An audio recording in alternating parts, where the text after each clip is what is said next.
We were mostly country people, and really that was the best kind. Months after graduation, Horne would leave that small hometown behind to train. He learned about military law, how to abandon ship and shoot. The target would pop up and you shoot at it, you know.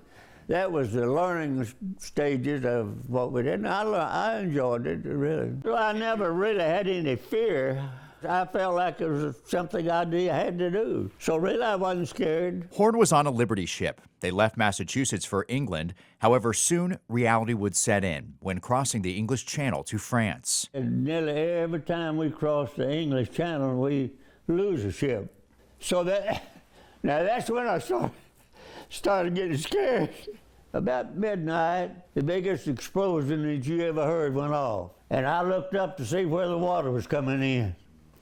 Because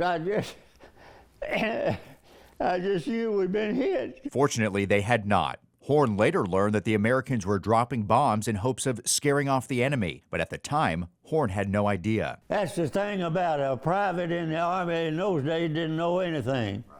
They didn't want him to know anything. Evidently, because they never told him anything, except go right yonder or go right there, you know. April 1945, Horne arrived in France and was assigned a Jeep, but not like any Jeep he had seen. On the front of it was a long pole sticking up into the air. It was a wire catcher. I said, "What's them on there for?" He said, "That's to keep your head on." And he laughed, and what it was is the Germans were stringing piano wire across the road, and it was just high enough when you went under there, you get your head. So that's the reason that was put on there. Horne used that Jeep behind enemy lines, where his role was to secure small German villages that had lost all contact with the outside world. History tells us that these weeks were the twilight hours of the war. But for Horne, living it, he had no idea how World War II would end. We got to New York, we were sailing up the Hudson River. I remember it just like it was yesterday. We come over the loudspeaker on the ship that they dropped atomic bomb. And we were all talking.